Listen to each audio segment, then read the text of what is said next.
Hello, everyone. Welcome to today's session. So in this session, we'll have a look at what items we can include before June 30 this financial year to be able to maximize the tax savings. Okay, so the end of financial year will be on the June 30, so we need to make sure we add all the action plans before the date. Okay, before we go to the main part, here is a small declaration. You can pause the video to have a read by yourself. Basically, this session, the information provided is only for general purposes only. If you do need professional support, make sure you do find a good professional person to help you. All right. Okay. One of the main changes on the 1st of July, okay, is going to be the tax rate changes for individuals. So at the moment, as you can see on the left-hand side, is going to be lower, or it's going to be higher the next year. So after 1st of July, there will be some tax cuts. Okay. So that means if in case you have income that you can shift to the following tax year, that's going to be the best. So if you sometimes receive a bonus, okay, in June, you can talk to your employer to see whether you can postpone to after the 1st of July. And then on the other side, for expenses, you should try to bring forward, okay, bring it, try to pay any expenses before June 30, because you're going to get a better deduction, okay, on the tax rates, or bigger saving based on your marginal tax rate. Okay. All right. So the first thing, of course, we're going to not going to cover everything. So we'll just quickly go through the main points. Okay. For the FBT exempt benefits, that's basically on any benefits that's provided from the employer to the employee, that's going to be tax free. Okay, so I have made a small list here: electric cars, office meals, refreshments. There are some of the major ones. So if in case you can salary package some of them, so talk to your employer's payroll office. If in case they agree, or they do offer the choices for the employees to salary package some of the items. Of course, on top of this, can also include super as well, concessional super contribution. And then you can actually organize salary packaging to include the tax benefits in. All right, so that's for FBT. Then for super contribution is quite common. I think most people already know about the concessional super contribution. So this year the cap is $27,500. You can also utilize any unused super contribution cap from the last 5 years. Okay, and then claim a deduction as well within this tax year. So make sure you organize with your super fund. Probably our recommendation, the latest before the 25th of June, so that you give your super fund enough time to put the money in your account. Okay, that's actually the criteria for the tax deduction. The money has to reach your super account for you to be able to claim a deduction.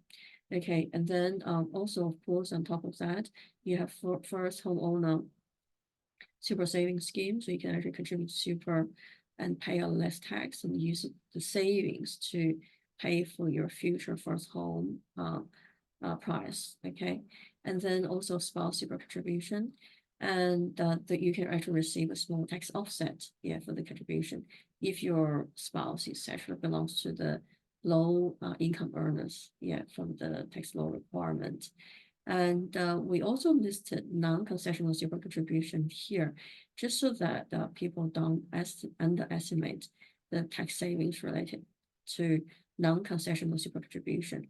So even though it doesn't give you upfront tax deduction, but it does provide future savings. Yeah, because if you do invest in the super environment for all future income tax, you're only paying 15% versus your marginal income tax rate outside super. And in the future, the capital gains tax is only 10%. Okay, so there's a major saving for the future. The cap for non-concessional super contribution is generally 4 times of the concessional super contribution. Okay, so if you use the annual cap for concessional super, multiply by 4, that's generally the cap for non-concessional. Okay, all right. For rental properties, this are all recommendations. You should double check your ownership structure. If you're paying a lot of taxes or you're not receiving enough tax refund, if you have a tax loss or you're paying too much tax on your rental income, then maybe you should consider restructure. You have to see whether among your family members or whether you need a family trust to be able to reduce your income. Okay, and to maximize savings. And then also you should have a look at your loan structure, yeah, to see whether you can do a refinance or yeah, whether the loan structure is set up correctly, yeah, to maximize your deductions. And then also decide whether depreciation should be included in your deductions, because a lot of people don't know the capital works or depreciation related to the building portion is actually added back when you sell the property in the future. So if you're actually one of the low income earners, you're paying minimum tax, and it might not be ideal for you to claim depreciation deduction, because in the future, when you sell the property, it's going to be added back, yeah, when you calculate capital gains tax. Okay, and then also you should consider prepayment. Yeah, remember we mentioned earlier that your tax rate is going to change after 1st of July. And so that means if you prepay any expenses, that's also including rental property related to expenses, then you're actually claiming a bigger tax saving, yeah, on your marginal tax rate this year instead of next year after 1st of July.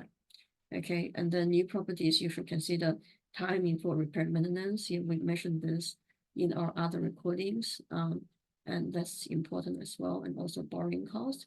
Make sure you're not losing borrowing costs when you set up the loan with the bank. And then also timing on the purchase and sales during the following months. So make sure if you have properties that's going to give you a major capital gain, you might want to consider postponing it after 1st of July because of tax rate change. All right, and then on the other side, if you want to purchase, also plan earlier because you might be able to add other deductions in. Okay, so you better do a quick calculation or get a good tax agent to help you to calculate first, yeah, before you decide the timing. That's actually quite important, especially this year. And then also plan for changes if you're going to change the nature of your main residence. Maybe you want to move to a new property by yourself, yeah, as a new main residence. You want to rent out your current property. Okay, so that means the nature of your current property will change, or vice versa. You might have a rental property you want to move in and change it to your main residence. Yeah, there are actually either side, there are tax impact, and you need to understand, okay, and plan earlier. All right.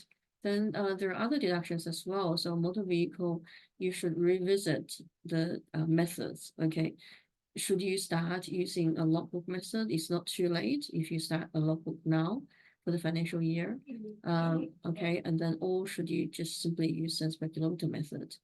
Seller packaging, we mentioned earlier, there are seller packaging opportunities if your employer does provide the choices for you. Okay, electric car, tool of trade, such as mobile phone, laptop computers, okay, iPad, okay, anything that's work related, and or super concessional, super contribution. And then for small businesses, don't forget we have a temporary full expensing. So the cap this year is 20K. So that means if you buy any item below this cap, you can claim an outright deduction within this financial year. If you purchase and install ready to use before June 30, 2024. Okay, here I want to reiterate a very important point. Sometimes tax agents give their clients wrong advice in this area as well. So you should only buy items you need. Okay, don't focus on tax savings. When you are thinking, okay, I'm paying too much tax, so let's go out and buy some items just to reduce the tax. That's the wrong way of thinking. Okay, you should focus on what you need. If you do need something and then it's only time difference, you might need to purchase a car after 1st of July, but you want to bring it forward to June to save tax. That's actually okay, but don't go out to buy something when you don't need the item. You just want to focus on tax saving, because tax saving at the end of the day is only a portion of your expenses. Okay, so this is very important. In the same token, you shouldn't give up an income, yeah, just for the sake of tax saving. Okay, because income majority, or even if you're a high income earner, you're paying 47%, but 53% is still back in your pocket. Okay, so that's very important. Sometimes tax agents also tell their clients, you're paying too much tax, go out and buy stuff. That's actually wrong. That's wrong advice. And then in the media, especially when it's close to June 30, a lot of ads you watch, you notice people will encourage for you to purchase, claim a tax deduction. But first is you need to think about, do I need that item? Okay, before you make the purchase. Very important. Okay, and then also office meals and refreshments for employees. This one we noticed that it's actually a major missed tax deduction opportunities, because when employers are providing employees working meals in the office, they are actually deductible, including takeaway restaurant meals, McDonald's, KFC, they are deductible items. So if you're a small business and then you do provide the expenses or meals for employees, if you're running as a company structure or family trust with a corporate trustee, and you're actually the directors or managers of the business, you are also included as a part of the employees. Okay, and then also travel allowance for employees. A lot of people don't know about this as well. So again, if you can be treated as an employee for the business, this can also include business owners. So that means you can actually include a daily cap. When you're traveling for business, you can claim a day cap, okay, as a deduction for the business. And then basically you can take that money away to cover travel expenses. You don't need to keep receipts. Okay, so this is important. A lot of business owners might not know about this. All right, and then you should revisit the tax law requirement to make sure you know how to utilize it. Okay, so that's the most of the, of course, we can't cover everything in a small session like this. So basically we had some, so this is a brief introduction about myself, and you can have a quick read by yourself. So if you want to find out how much we can help to save through our tax planning session, because a free session with us, we can have a brief conversation to see, okay, what are the major tax saving opportunities and roughly, potentially how much we can help to save. And then you can decide whether you want to proceed to a tax planning session. So, so far we have done a few individuals and business clients. And for individual clients, on average, we have saved them about $3,000 each. For business clients, about $30,000 each. Okay, so talk to us and see how much we can help you to save. The latest time, what we recommend to organize a tax planning session with us is actually 15th of June, just so that you still have enough time to organize or action on the strategies we're going to recommend during the tax planning session. All right, that's everything. Thank you. I do hope that we're going to see you in our tax planning sessions in the next few weeks. Thank you.